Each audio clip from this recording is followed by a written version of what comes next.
എന്നാൽ സാലിഹുകളായിട്ടുള്ള നല്ല മനുഷ്യന്മാരായി ജീവിക്കാൻ ശ്രമിക്കുന്ന ആളുകളിൽ സംഭവിക്കാൻ ഇടയുള്ള വൻ പാപമായിട്ടാണ് ഈ പറഞ്ഞിട്ടുള്ള ഗീബത്തിനെ പണ്ഡിതന്മാർ പരിചയപ്പെടുത്തിയിട്ടുള്ളത്.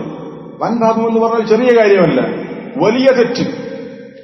ശൈഖുൽ ഇസ്ലാം ഇബ്നു തൈമിയ്യ റഹിമഹുല്ലാഹ് പറഞ്ഞത് കാണാം, ഇന്നഹു യക്സുറു ഫിസ്സാലിഹീൻ അൻ യജ്തനിബു സിന വശുർബൽ ഖംർ. സാലിഹുകളായിട്ടുള്ള ആളുകൾ അവർ വ്യഭിചാരം അതുപോലെ തന്നെ മദ്യപാനം പോലെയുള്ള കാര്യങ്ങൾ ഉപേക്ഷിക്കും. അങ്ങനെയുള്ള ആളുകൾ പൊതുവെ അങ്ങനെയാണ്. സാലിഹുകളായിട്ടുള്ള ആളുകൾ അവർക്കത് പ്രയാസമുണ്ടാവുകയില്ല. നമ്മളൊന്നും കള്ളു കുടിക്കാത്തവരാണ്, വ്യഭിചരിക്കാത്തവരാണ്. പക്ഷേ അതൊക്കെ ശ്രദ്ധിക്കുന്ന സാലിഹുകളായിട്ടുള്ള നല്ല മനുഷ്യന്മാർക്ക് അവർക്ക് സംഭവിക്കാൻ സാധ്യതയുള്ള ഒന്നാണ് വലാകിന്നഹും യഖഊന ഫീ കബായിരി ദുനൂബി ബിൽ ലിസാൻ. അവർ വലിയ തിന്മയിലേക്ക് ചെന്നു ചാടും അവരുടെ നാവ് കൊണ്ട് ചെയ്യുന്ന തിന്മകൾ. മിനൽ ഗീബത്തി വനഹ്വിഹാ, ഗീബത്ത് അതുപോലെയുള്ള നാവ് കൊണ്ട് വരുന്ന വൻപാപങ്ങളിലേക്ക് അവർ ചെന്നു ചാടും. അവർ വ്യഭിചരിക്കുന്നവരല്ല, കള്ളുകുടിക്കുന്നവരല്ല. അതൊക്കെ ശ്രദ്ധിക്കുന്ന ആളുകളിൽ സംഭവിക്കാൻ സാധ്യതയുള്ള ചിന്മയാണ് ഈ പറഞ്ഞിട്ടുള്ള ഗീബത്ത് പോലെയുള്ള നാവ് കൊണ്ടുവരുന്ന വൻപാപങ്ങൾ. ചെറിയ തെറ്റല്ല, വൻപാപങ്ങളെ സംബന്ധിച്ചാണ് ഇവിടെ പറഞ്ഞിട്ടുള്ളത്. അതിൽപ്പെട്ടതാണ് നമ്മളിൽ ധാരാളമായി സംഭവിച്ചുകൊണ്ടിരിക്കുന്ന മുസ്ലിം ഉമ്മത്തിലെ മിക്ക ആളുകളും ശ്രദ്ധിക്കാതെ പോകുന്ന ഒരു വലിയ ചിന്മയാണ് ഈ പറഞ്ഞിട്ടുള്ള ഗീബത്ത് അഥവാ പരദൂഷണം പറയുക എന്നുള്ളത്. ഇബ്നുൽ ഖയ്യിം റഹിമഹുല്ലാഹ് പറഞ്ഞത് കാണാം, ചില ആളുകളെ നിങ്ങൾക്ക് കാണാം, അവർ രാത്രി നിസ്കരിക്കുന്നവരാണ്, പകൽ സമയത്ത് സുന്നത്ത് നോമ്പെടുക്കുന്നവരാണ്. പക്ഷേ അവരിൽ സംഭവിക്കുന്ന തിന്മ എന്താണെന്ന് അറിയും, അവരുടെ നാവ് കൊണ്ട് ചെയ്യുന്ന തിന്മയാണ് ഗീബത്ത്, നമീമത്ത് പോലെയുള്ള ചിന്മകൾ, ഏഷണി പരദൂഷണം പോലെയുള്ള ചിന്മകൾ, മറ്റുള്ളവരുടെ അഭിമാനം പിച്ചു ചീന്തുന്ന കാര്യങ്ങൾ. അതിലായിരിക്കും അവർ വ്യാപൃതമാവുക. പക്ഷേ അവർ രാത്രി നിസ്കരിക്കുന്നവരും പകൽ സമയത്ത് സുന്നത്ത് നോമ്പെടുക്കുന്നവരുമായിരിക്കും. അങ്ങനെയുള്ള ആളുകളിൽ സംഭവിക്കാൻ സാധ്യതയുള്ളതാണ് ഈ പറഞ്ഞിട്ടുള്ള കാര്യം, ഗീബത്ത് നമീമത്ത് എന്നുള്ളത്. ഗീബത്തിനെ കുറിച്ചാണ് നമ്മൾ ഇന്ന് സംസാരിക്കുന്നത്. എന്താണ് ഗീബത്ത് എന്ന് പറഞ്ഞാൽ? നബി സല്ലല്ലാഹു അലൈഹി വസല്ലം തന്നെ കൃത്യമായി ഗീബത്ത് എന്തെന്ന് പഠിപ്പിച്ചിട്ടുണ്ട്. ഒരിക്കൽ റസൂലുള്ളാഹി സഹാബത്തിനോട് ചോദിച്ച ചോദ്യം, അതദറൂന മൽ ഗീബ, എന്താണ് ഗീബത്ത് എന്ന് പറഞ്ഞാൽ നിങ്ങൾക്കറിയുമോ? സഹാബത്ത് പറഞ്ഞു, അല്ലാഹു വറസൂലുഹു അഅലം, അല്ലാഹുവും റസൂലുമാണ് ഏറ്റവും കൂടുതൽ അറിയുന്നവൻ.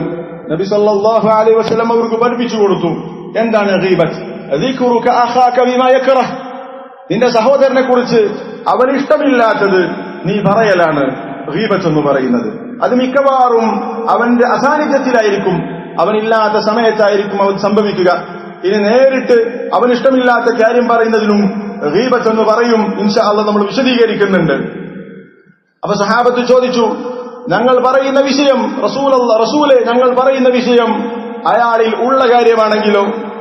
അയാളിലുള്ള ഒരു കാര്യമാണ് ഞങ്ങൾ പറയുന്നത്, അയാളെ പറ്റി ഇല്ലാത്തത് പറയുകയല്ല. നബി സല്ലല്ലാഹു അലൈഹി വസല്ലം പറഞ്ഞു, ഇൻ കാന ഫീഹി മാ തഖൂൽ ഫഖദ് ഇഖ്തബ്തഹു, നിങ്ങൾ പറയുന്ന വിഷയം അവനിൽ ഉണ്ടെങ്കിൽ, ഉള്ളതാണ് പറയുന്നതെങ്കിൽ അതിനാണ് ഗീബത്ത് എന്ന് പറയുക, ഉള്ളത് പറയുന്നതിനാണ് ഗീബത്ത് എന്ന് പറയുക. എന്നാൽ വഇൻ ലം യകുൻ ഫീഹി ഫഖദ് ബഹത്തഹു, ഇനി നിങ്ങൾ പറയുന്നത് അവനിൽ ഇല്ലാത്തതാണെങ്കിൽ നിങ്ങൾ അവനെ കുറിച്ച് കളവ് കെട്ടിച്ചമച്ചു പറഞ്ഞവനാണ്, ബുഹ്താനാണത്, കളവാണത്. ഉള്ളത് പറയുന്നതിനെ സംബന്ധിച്ചാണ് ഗീബത്ത് എന്ന് പറയുക എന്ന് നബി സല്ലല്ലാഹു അലൈഹി വസല്ലം പഠിപ്പിച്ചു. നമ്മളൊരു പക്ഷേ ഒരാളെ കുറിച്ച് ഇല്ലാത്തത് പറയുന്ന കാര്യത്തിലൊക്കെ ശ്രദ്ധിക്കുന്നുണ്ടാകും. ഒരാളെ കുറിച്ച് കളവ് പറയുക, അവനെ കുറിച്ച് ഇല്ലാത്തത് ആരോപിക്കുക, അതൊക്കെ നമ്മൾ ശ്രദ്ധിക്കുന്നുണ്ടാകും. പക്ഷേ അവനിൽ ഉള്ള കാര്യം തന്നെ, അവനിഷ്ടപ്പെടാത്ത കാര്യം പറയുക എന്നത് ശ്രദ്ധിക്കുന്ന വിഷയത്തിൽ നമ്മളൊക്കെ പരാജയപ്പെട്ടു പോയിട്ടുണ്ടാകും. അതാണ് ചില പണ്ഡിതന്മാർ പറഞ്ഞിട്ടുള്ളത്, ഈ ഗീബത്ത് എന്ന് പറയുന്ന ഈ വിഷയത്തിൽ അതിൽ നിന്ന് രക്ഷപ്പെട്ട ആളുകൾ വളരെ കുറച്ചാണ്. വളരെ കുറച്ചാളുകൾ അതിൽ നിന്ന് രക്ഷപ്പെട്ടിട്ടുള്ളൂ. അത് ശ്രദ്ധിക്കുന്ന ആളുകൾ, അത് സൂക്ഷിക്കുന്ന ആളുകൾ വളരെ കുറച്ചാണ്. ഇമാം നബവി റഹിമഹുല്ലാഹ്, ഇമാം നബവി റഹിമഹുല്ലാഹ് പറഞ്ഞത് കാണാം, ഇഅലം, നീ മനസ്സിലാക്കണം, അന്ന ഹാതൈനിൽ ഖസ്ലതൈനി മിൻ അഖ്ബഹിൽ ഖബായിഹ്, ഈ രണ്ട് സ്വഭാവങ്ങൾ അഥവാ ഗീബത്തും നമീമത്തും. ഗീബത്ത് എന്ന് പറഞ്ഞാൽ ഒരാളെ സംബന്ധിച്ച് അയാളിൽ ഉള്ള കാര്യം തന്നെ അയാൾക്ക് ഇഷ്ടമില്ലാത്തത് പറയുക. നമീമത്ത് എന്ന് പറഞ്ഞാൽ അന്നമീമത്തു ഹിയ നഖ്ലുൽ കലാമി ബൈനൻ നാസി അലാ ജിഹത്തിൽ ഇഫ്സാദ്. നമീമത്ത് എന്ന് പറഞ്ഞാൽ മലയാളത്തിലേക്ക് നമ്മൾ പരിഭാഷപ്പെടുത്താറുള്ളത് ഏഷണിയാണ്. എന്താണ് ഈ ഏഷണി എന്ന് പറഞ്ഞാൽ? നമീമത്ത് എന്ന് പറഞ്ഞാൽ ആളുകളുടെ സംസാരം ഉദ്ധരിക്കുക. എന്തിനു വേണ്ടി? ആളുകൾക്കിടയിൽ കുഴപ്പമുണ്ടാക്കാൻ വേണ്ടി, അവൻ പറഞ്ഞ വർത്തമാനം ഇവിടെ വന്ന് പറയുക, ഇവൻ പറഞ്ഞത് അവിടെ ചെന്ന് പറയുക, അങ്ങനെ പരസ്പരം ഫസാദ് ഉണ്ടാക്കുക എന്ന ലക്ഷ്യത്തിൽ സംസാരിക്കുന്നതിനാണ് നമീമത്ത് എന്ന് പറയുക. അതിൽ കളവുണ്ടാകും, പലതും കൂട്ടിച്ചേർത്ത് ഇല്ലതും ഇല്ലാത്തതും ഒക്കെ പറഞ്ഞുകൊണ്ട് ഫസാദ് ഉണ്ടാക്കാൻ വേണ്ടി ഒരുത്തന്റെ വർത്തമാനം ഇവിടെ ഉദ്ധരിക്കുകയും ഇവിടത്തേത് അവിടെയും അങ്ങനെ പരസ്പരം ഫസാദ് ഉണ്ടാക്കാൻ വേണ്ടി സംസാരിക്കുന്ന സംസാരത്തിനാണ് ഏഷണി നമീമത്ത് എന്ന് പറയുക. ഈ രണ്ട് സ്വഭാവങ്ങൾ ഏറ്റവും വൃത്തികെട്ട സ്വഭാവങ്ങളാണ്. ജനങ്ങളിൽ വളരെ വ്യാപിച്ചു കിടക്കുന്ന രണ്ട് ദുസ്വഭാവങ്ങളാണ്.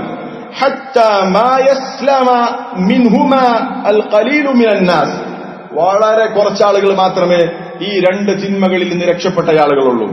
ഗീബത്തും നമീമത്തും പറയാത്ത ആളുകൾ, വിശിഷ്യ ഗീബത്ത് പറയാത്ത ആളുകൾ വളരെ കുറച്ചാണ്. വളരെ വിശാലമായ വിഷയമാണ്. അടുത്ത ഖുതുബയിലും അതുമായി ബന്ധപ്പെട്ടുകൊണ്ട് അടിസ്ഥാനപരമായി മനസ്സിലാക്കേണ്ട ചില കാര്യങ്ങൾ നമ്മൾ അടുത്ത ഖുതുബയിലും വിശദീകരിക്കുന്നുണ്ട്. ഇന്ന് ചില കാര്യങ്ങൾ അതിനെ സംബന്ധിച്ച് പറയുകയാണ്. വളരെ കുറച്ചാളുകളെ ആ തിന്മയിൽ നിന്ന് രക്ഷപ്പെട്ടവരുള്ളൂ എന്ന് ഇമാം നവവി റഹിമഹുല്ലാഹ് പറയുന്നു. സഹോദരങ്ങളെ, നമ്മുടെ അവസ്ഥ നമ്മളൊന്ന് ചിന്തിക്കണം.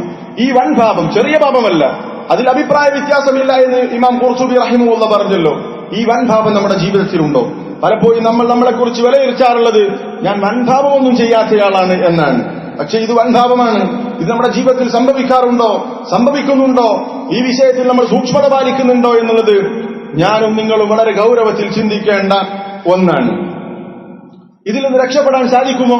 വളരെ കുറച്ച് ആളുകൾക്ക് മാത്രമേ അതിൽ നിന്ന് രക്ഷപ്പെടാൻ സാധിച്ചിട്ടുള്ളൂ എന്ന് ഇമാം നവവി റഹിമഹുല്ലാഹ് പറയുന്നു.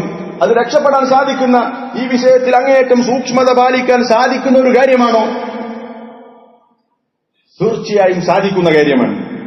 അല്ലാഹു തആല ഒരിക്കലും ആർക്കും ചെയ്യാൻ പറ്റാത്ത കാര്യം നിയമമാക്കുകയില്ല. ശ്രദ്ധിച്ചാൽ സാധിക്കുന്ന കാര്യമാണ്. മഹാന്മാരായ സലഫുകൾ അതിന് വലിയ തെളിവുകളാണ്. അബു ആസിം ഉബൈദ് ഇബ്നു ഉമൈർ റഹിമഹുല്ലാഹ് മഹാനായ താബിഈയാണ്. അദ്ദേഹം പറഞ്ഞത് കാണാം, മഖ്തബ്തു അഹദൻ മുൻദു അലിംതു അന്നൽ ഗീബത തദുറു ബിഅഹ്ലിഹാ. അദ്ദേഹം പറയാണ്, ഗീബത്ത് പറഞ്ഞാൽ ആ ഗീബത്ത് പറഞ്ഞ വ്യക്തിക്ക് അതുകൊണ്ട് ഒരുപാട് പ്രശ്നങ്ങൾ ഉണ്ടാകും, ഇഹലോകത്തും പരലോകത്തും. അതുകൊണ്ട് അവന് വലിയ നഷ്ടങ്ങൾ ഉണ്ടാകും എന്ന് ഞാൻ മനസ്സിലാക്കിയത് മുതൽ പിന്നെ ഒരാളെ കുറിച്ചും ഞാൻ ഗീബത്ത് പറഞ്ഞിട്ടില്ല. ഗീബത്തിന്റെ ഗൗരവം മനസ്സിലാക്കിയത് മുതൽ പിന്നീട് ഞാൻ ഗീബത്ത് ഒരാളെ കുറിച്ചും പറഞ്ഞിട്ടേയില്ല, പരദൂഷണം ഒരാളെ സംബന്ധിച്ചും ഞാൻ പറഞ്ഞിട്ടില്ല എന്ന് അബു ആസിം മഹാനായ താബിഈ റഹിമഹുല്ലാഹ് പറയുന്നു. അതുപോലെ തന്നെ നമ്മൾക്ക് എല്ലാവർക്കും അറിയാം ഇമാം ബുഖാരി റഹിമഹുല്ലാഹ്, അദ്ദേഹം പറയുന്നു, മഖ്തബ്തു അഹദൻ ഖത്തു മുൻദു അലിംതു അന്നൽ ഗീബത ഹറാമുൻ.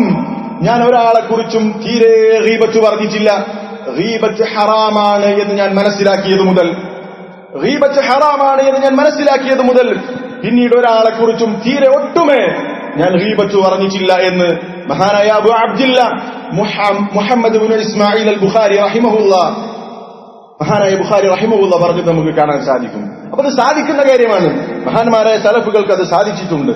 എങ്ങനെയാണ് ഗീബത്ത് എന്ന് പറയുന്ന ഈ രോഗത്തിൽ നിന്ന്, അല്ലെങ്കിൽ നമ്മുടെ വല്ലാതെ പിടികൂടിയിട്ടുള്ള, നമ്മുടെ ജീവിതത്തിലൊക്കെ ധാരാളമായി സംഭവിച്ചുകൊണ്ടിരിക്കുന്ന പരദൂഷണം എന്ന് പറയുന്ന തിന്മയിൽ നിന്ന് നമുക്ക് എങ്ങനെ രക്ഷപ്പെടാൻ സാധിക്കും?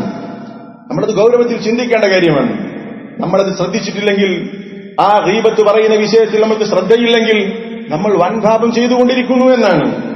വൻപാപം ചെയ്താലുള്ള അപകടങ്ങൾ നമ്മൾ മനസ്സിലാക്കേണ്ടതുണ്ട്. ചെറിയ തിന്മകൾ സംഭവിക്കുന്നത് പോലെയല്ല. ചെറിയ തിന്മകൾ എന്ന് പറഞ്ഞാൽ നമ്മൾ ചെയ്യുന്ന മറ്റു സൽക്കർമ്മങ്ങൾ കൊണ്ട് അല്ലാഹു തആല പുറത്തു തന്നേക്കാം. വൻഭാവമാണെങ്കിൽ നമ്മൾ അല്ലാഹുവിനോട് ആത്മാർത്ഥമായി തൗബ ചെയ്ത് അല്ലാഹു ഇത് സ്വീകരിച്ചാൽ മാത്രമേ നമ്മൾക്കതിൽ നിന്ന് രക്ഷപ്പെടാൻ സാധിക്കുകയുള്ളൂ. അങ്ങനെയുള്ള ഒരു തിന്മ നമ്മളിൽ സംഭവിക്കുന്നുണ്ട് എന്നറിഞ്ഞിട്ടും നമ്മൾക്കതിനെക്കുറിച്ച് ഒരു ഗൗരവത്തിലുള്ള ചിന്തയോ മാറണം, അതിൽ ശ്രദ്ധിക്കണമെന്നുള്ള ഒരു ആലോചനയോ ഇല്ലെങ്കിൽ നമ്മളെ സംബന്ധിച്ചിടത്തോളം വലിയ നഷ്ടമായിരിക്കും. എങ്ങനെയാണ് ഗീബത്തിൽ നിന്ന് രക്ഷപ്പെടാൻ സാധിക്കുക? എന്തുണ്ട് മാർഗം? പല മാർഗങ്ങളുമുണ്ട്. അതിൽ സുപ്രധാനമായ കാര്യമാണ് ഗീബത്ത് പറഞ്ഞാൽ എന്താണ് എനിക്ക് നഷ്ടം, അതിന്റെ ഗൗരവം എന്താണ്? ഞാൻ ഗീബത്ത് ഒരാളെ കുറിച്ച് പറഞ്ഞു, പിശാച് നമ്മളെ പ്രേരിപ്പിക്കും. ഇബ്നുൽ ഖയ്യിം റഹിമഹുല്ലാഹ് പറഞ്ഞത് കാണാം, തിന്മകൾ, ഇതുപോലെയുള്ള തിന്മകളൊക്കെ ചെയ്യാൻ വളരെ എളുപ്പമാണ്. ഒരാളെ കുറിച്ച് ഗീബത്ത് പറയാന്ന് പ്രത്യേകിച്ച് ബുദ്ധിമുട്ടൊന്നുമില്ല, പ്രത്യേകിച്ച് ആലോചിക്കേണ്ട കാര്യമില്ല. ഇല്ലാത്ത കാര്യമില്ലല്ലോ, ഇല്ല കാര്യം തന്നെ പറയലാണല്ലോ. അതിന് ചില ആളുകൾക്ക് പ്രത്യേക സുഖമായിരിക്കും, പിശാച് നൽകുന്ന സുഖമാണത്. സഹോദരങ്ങളെ, ഇങ്ങനെയുള്ള തിന്മകൾ ഈ പറഞ്ഞിട്ടുള്ള ഗീബത്ത് നമ്മൾ പതിവാക്കിയിട്ടുണ്ടെങ്കിൽ ഒന്ന് ചെയ്യുന്നുണ്ടെങ്കിൽ അതുകൊണ്ടുള്ള നമുക്കുള്ള നഷ്ടം എന്താണ് എന്ന് നമ്മൾ ചിന്തിക്കുക. അതാണ് ഇതിന് ഒന്നാമത്തെ പരിഹാരം. അത് നമ്മൾ ചിന്തിച്ചു കഴിഞ്ഞാൽ ഇങ്ങനെയുള്ള നഷ്ടങ്ങളൊക്കെ എനിക്കുണ്ടാകുമെന്ന് നമ്മൾ ആലോചിച്ചു കഴിഞ്ഞാൽ, വളരെ ഗൗരവത്തിൽ ആലോചിച്ചു കഴിഞ്ഞാൽ നമ്മൾക്ക് അതിൽ നിന്ന് വിട്ടുനിൽക്കാൻ അതൊരു സഹായകമാകും. അതിൽ പ്രധാനപ്പെട്ട നമ്മുടെ അമലുകൾ പൊളിഞ്ഞു പോകുമെന്നുള്ളത്. അള്ളാഹു നമ്മളിൽ നിന്ന് സ്വീകരിച്ച അമലുകൾ അള്ളാഹു പൊളിച്ചു കളയും. അത് നമ്മൾ ആരെക്കുറിച്ചാണ് ഗീബത്ത് പറഞ്ഞിട്ടുള്ളത് അയാൾക്ക് നമ്മുടെ അമലുകൾ കൊടുക്കും. ഇനി നമ്മളിൽ നിന്ന് കൊടുക്കാൻ അമലുകളില്ലെങ്കിൽ അയാളുടെ തിന്മ നമ്മൾ പേറേണ്ടി വരും. എത്ര ഗൗരവമുള്ള വിഷയമാണ്. നമ്മൾ വളരെ അധ്വാനിച്ച് ഉറക്കമൊഴിച്ച് നിസ്കരിച്ച നിസ്കാരവും പട്ടിണി കിടന്ന് നമ്മളെടുത്ത നോമ്പും നമ്മൾ കൊടുത്ത സ്വതക്കയും മറ്റൊരാൾക്ക് പോവുകയാണ് അതിന്റെ പ്രതിഫലം. എത്ര വലിയ നമ്മളിൽ നിന്ന് അള്ളാഹു സ്വീകരിച്ച അമലുകളുടെ കാര്യമാണ്. എത്ര അമലുകൾ നമ്മൾ ചെയ്തിട്ടുണ്ട്, അതിലെത്ര അമലുകൾ അള്ളാഹു സ്വീകരിച്ചിട്ടുണ്ടോ നമുക്കൊരു ഉറപ്പില്ല. ഈ സ്വീകരിച്ച അമലുകളുടെ കൂട്ടത്തിൽ നിന്നാണ് ഒരാളെക്കുറിച്ച് ഗീബത്ത് പറഞ്ഞാൽ അവരിലേക്ക് അത് പോകുന്നത്. എന്തു നഷ്ടമാണത്. നമ്മുടെ ബാങ്കിൽ ഒരുപാട് സംഖ്യ ഡെപ്പോസിറ്റ് ഉണ്ട്, സേവിങ്സ് ഉണ്ട്. അതിങ്ങനെ മിസ്സായിക്കൊണ്ടിരിക്കുന്നു, നഷ്ടപ്പെട്ടുകൊണ്ടിരിക്കുന്നു എന്ന് റിപ്പോർട്ട് കിട്ടിയാൽ നമ്മൾ എത്ര ശ്രദ്ധിക്കും. എന്താണ് സംഭവിക്കുന്നത്? എന്റെ ബാങ്കിൽ ഓരോ ദിവസവും ഇത്ര സംഖ്യ കുറഞ്ഞു പോകുന്നുണ്ട് എന്ന് പറയുമ്പോൾ അതിനു വേണ്ടി നമ്മൾ എത്ര ശ്രദ്ധിക്കും. ബാങ്കുകാരുമായി ബന്ധപ്പെടും, അതുമായി ബന്ധപ്പെട്ട എന്ത് സംഭവിച്ചു എന്നുള്ള കാര്യം തിരക്കാനും അതിന് തടയിടാനുള്ള കാര്യങ്ങളൊക്കെ നമ്മൾ ചെയ്യും. പക്ഷേ അതൊക്കെ കേവലം ദുനിയാവിന്റെ വിഷയമാണ്. നാളെ പരലോകത്ത് നമ്മൾക്ക് മുതൽ കൂട്ടാകേണ്ട നമ്മൾ ചെയ്ത കർമ്മങ്ങൾ ഇങ്ങനെ നഷ്ടപ്പെട്ടുകൊണ്ടിരിക്കുന്നു എന്ന് നമ്മൾ ഗൗരവത്തിൽ മനസ്സിലാക്കിയാൽ നമുക്ക് ഈ തിന്മയിൽ നിന്ന് വിട്ടുനിൽക്കാൻ സാധിക്കും. ഇബ്നുൽ ജൗസി റഹിമഹുല്ലാഹ് പറഞ്ഞതുപോലെ ഫകം അഫ്സദത്തിൽ ഗീബതു മിൻ അഅമാലി സാലിഹീൻ, എത്ര നല്ല മനുഷ്യന്മാരുടെ അമലുകളെയാണ് ഗീബത്ത് ഫസാദാക്കി കളഞ്ഞത്. വകം അഹ്ബതത് മിൻ ഉജൂരിൽ ആമിലീൻ, സൽക്കർമ്മം ചെയ്യുന്ന ആളുകളുടെ എത്ര പ്രതിഫലത്തെയാണ് ഈ ഗീബത്ത് പൊളിച്ചു കളഞ്ഞത്. വകം ജലബത് മിൻ സഖതി റബ്ബിൽ ആലമീൻ, റബ്ബുൽ ആലമീനായ റബ്ബ് അല്ലാഹുവിന്റെ കോപത്തെ എത്രയാണ് ഈ ഗീബത്ത് കൊണ്ടുവന്നത് എന്ന് ഇബ്നുൽ ജൗസി റഹിമഹുല്ലാഹ് പറഞ്ഞത് കാണാം. അപ്പൊ നമ്മുടെ അമലുകളെ പൊളിച്ചു കളയുന്ന കാര്യമാണ് ഗീബത്ത്. നമ്മൾ ഒരാളെ കുറിച്ച് ഗീബത്ത് പറഞ്ഞാൽ നമ്മൾക്കൊരു അല്പം സുഖമുണ്ടാകും. ശൈത്താൻ നൽകുന്ന പൈശാചികമായ ഒരു സുഖം മനസ്സിൽ അവനെക്കുറിച്ച് പറഞ്ഞതിന്റെ പേരിൽ, ആളുകൾ അവനെക്കുറിച്ച് അറിഞ്ഞതിന്റെ പേരിൽ അവനോടുള്ള വെറുപ്പ് കൊണ്ടോ വിദ്വേഷം കൊണ്ടോ ആയിരിക്കാം. പക്ഷേ അതുകൊണ്ടുണ്ടാകുന്ന നഷ്ടം നമ്മൾക്കാണ്. ആത്യന്തികമായി നമുക്ക് പരലോകമാണ് നഷ്ടപ്പെടുന്നത് എന്ന ബോധം നമ്മൾക്കുണ്ടാകണം. നമ്മൾക്കാണ് നഷ്ടം. നമ്മുടെ ഒരു അമലാണ് നമ്മൾ അവന് കൊടുത്തിട്ടുള്ളത്. നബി സല്ലല്ലാഹു അലൈഹി വസല്ലം പറഞ്ഞ സുപരിചിതമായ ഹദീസ്, മൻ കാനത് ഇൻദഹു മദ്ലമതു ലിഅഖീഹി മിൻ ഇർദിൻ ഔ ഷൈ, ആരെങ്കിലും വല്ലവനോടും വല്ല ദുൽമും ചെയ്തിട്ടുണ്ടെങ്കിൽ അവൻ എന്ത് ചെയ്യട്ടെ, ഫൽയതഹല്ലൽഹു മിൻഹു അൽയൗം, അവൻ ഇന്ന് തന്നെ പോയി പൊരുത്തപ്പെടിക്കട്ടെ. കാരണം നാളെ പരലോകത്ത് എത്തിയാൽ എന്താണ് ചെയ്യുക? നമ്മൾ ആർക്ക് എതിരെ എന്ത് ദുൽമ ചെയ്തിട്ട്, ഗീബത്ത് ഒരു ദുൽമാണ്, ഒരു സംശയമില്ല, അത് വലിയ പാപമാണ്. നമ്മൾ ഒരാളെ കുറിച്ച് ഗീബത്ത് പറഞ്ഞാൽ നാളെ പരലോകത്ത് നമ്മളുടെ നന്മ അവന് പോകും. ഇനി നമ്മൾക്ക് കൊടുക്കാൻ നന്മയില്ലെങ്കിൽ അവന്റെ തിന്മ പേരേണ്ടി വരും എന്ന് നബി സല്ലല്ലാഹു അലൈഹി വസല്ലം പറഞ്ഞിട്ടുണ്ടല്ലോ. സഹോദരങ്ങളെ, ഈ ഒരു നഷ്ടബോധം, ഞാൻ ഒരാളെ കുറിച്ച് ഗീബത്ത് പറഞ്ഞാൽ എനിക്ക് നഷ്ടമാകുന്നത് അള്ളാഹു എന്നിൽ നിന്ന് സ്വീകരിച്ച അമലിന്റെ പ്രതിഫലമാണ് എന്ന് നമ്മൾ മനസ്സിലാക്കണം. സലഫുകൾ അത് അങ്ങേയറ്റം വിശ്വസിച്ചിരുന്നു. ഒരാളെ കുറിച്ച് ഗീബത്ത് പറഞ്ഞാൽ അവന്റെ ഒരു കർമ്മം അല്ലെങ്കിൽ അവനിൽ നിന്ന് കർമ്മം നഷ്ടപ്പെട്ടു എന്ന് അവർ ഉറച്ചു വിശ്വസിച്ചിരുന്നു. അവർക്കതിലൊരു സംശയം ഉണ്ടായിരുന്നില്ല. ഒരിക്കൽ അൽ ഹസനുൽ ബസ്രി റഹിമഹുല്ലാഹ്, അദ്ദേഹം മഹാനായ താബിഈയാണ്, സഹാബത്തിന് ശേഷം സഹാബത്തിന്റെ കൂടെ ജീവിച്ച മഹാനായ ഹസനുൽ ബസ്രി റഹിമഹുല്ലാഹ്, അദ്ദേഹത്തെ കുറിച്ച് ഒരാൾ ഗീബത്ത് പറഞ്ഞു. അത് അദ്ദേഹം അറിഞ്ഞു, അദ്ദേഹത്തെ കുറിച്ച് വേറൊരാൾ ഗീബത്ത് പറഞ്ഞിട്ടുണ്ട് എന്നറിഞ്ഞു. അപ്പം ഈ ഹസനുൽ ബസ്രി റഹിമഹുല്ലാഹ് എന്താണെന്ന് ചെയ്തറിയുമോ? അദ്ദേഹം കുറച്ച് ഒരു പാത്രത്തിൽ കുറച്ച് ഈത്തപ്പുഴയായിട്ട് അദ്ദേഹത്തെ കുറിച്ച് ഗീബത്ത് പറഞ്ഞ വ്യക്തിക്ക് കൊണ്ടുപോയി കൊടുത്തു. എന്നിട്ട് ഹസനുൽ ബസ്രി റഹിമഹുല്ലാഹ് പറയാണ്, ഹസനുൽ ബസ്രിയെ കുറിച്ചാണ് അദ്ദേഹം ഗീബത്ത് പറഞ്ഞിട്ടുള്ളത്. ആ ഗീബത്ത് പറഞ്ഞ വ്യക്തിക്ക് കുറച്ച് ഈത്തപ്പഴം കൊണ്ടു കൊടുത്തിട്ട് പറഞ്ഞു, അഹ്ദൈത ഇലയ്യ ബഅദ ഹസനാതിക്, നീ എനിക്ക് നൽകിയത് നിന്റെ സൽക്കർമ്മങ്ങളിൽ നിന്ന് ചിലതാണ്. എന്നെക്കുറിച്ച് നീ ഗീബത്ത് പറഞ്ഞപ്പോൾ നിന്റെ സൽക്കർമ്മമാണ് എനിക്ക് വന്നിട്ടുള്ളത്. അതുകൊണ്ട് ഞാൻ എന്ത് ചെയ്യുന്നു, ഞാൻ നിനക്ക് തിരിച്ചു നൽകാൻ അഹ്ബബ്തു മുകാഫഅതക, നിന്റെ സൽക്കർമ്മമാണ് നീ എനിക്ക് തന്നത്, അതിന് പകരമായി നിനക്ക് ഞാൻ ഇത് നൽകുന്നു എന്ന് പറഞ്ഞിട്ടാണ് അദ്ദേഹം കൊടുത്തത്. അവർക്ക് ഉറപ്പായിരുന്നു ആരെക്കുറിച്ച് ഗീബത്ത് പറഞ്ഞാലും അവന്റെ സൽക്കർമ്മം അവന് കിട്ടുമെന്നുള്ളത്.